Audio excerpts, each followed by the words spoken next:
In the name of love, we don't serve peace. How to manipulate a grown-ass man. Use this with caution because it works. Kill his ego. Let that man know that you will not lose sleep over him. You want to bruise that man's ego? Let's talk about how to do this right without lowering your standards, losing your peace, or stepping out of your divine feminine energy.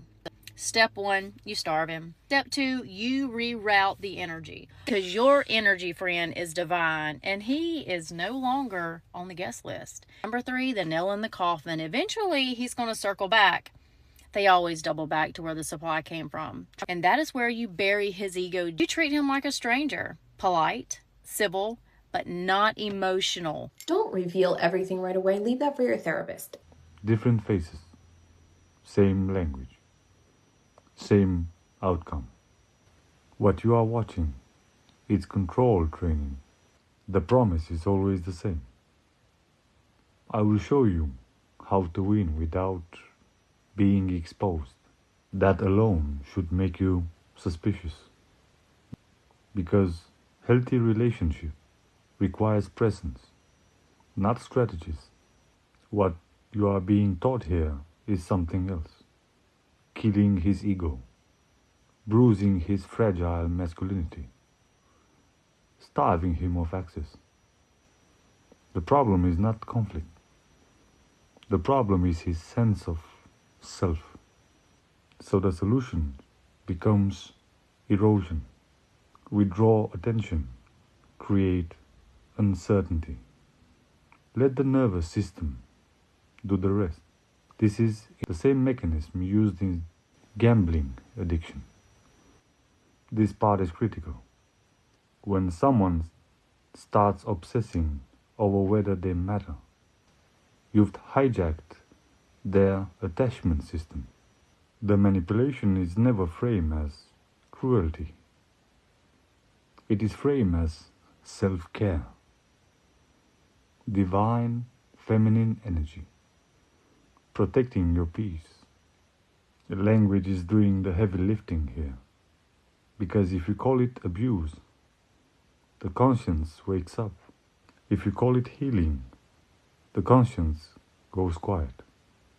And this is how power hides.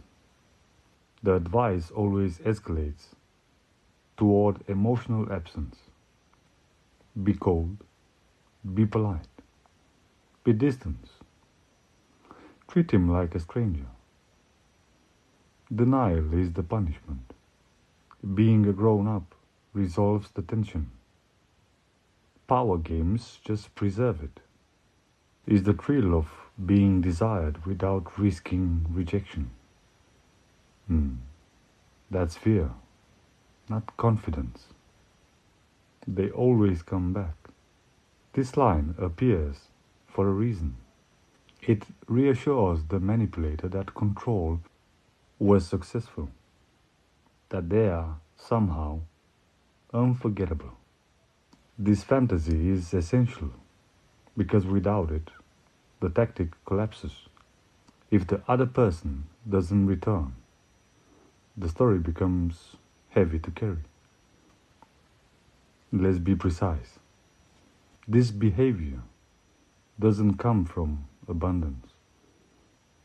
It comes from avoidant attachment combined with unresolved insecurity. So they control distance because they don't trust connection. Power replaces intimacy because intimacy requires exposure. The irony. The very thing they claim to despise is what the entire strategy is built around. Not his fragility, but theirs. You don't destroy someone's ego to protect yourself. You do it when you are afraid of meeting them as an equal. If this is ever the case, manipulation is hidden in the self-love, control, divine energy, but it's still the same shadow.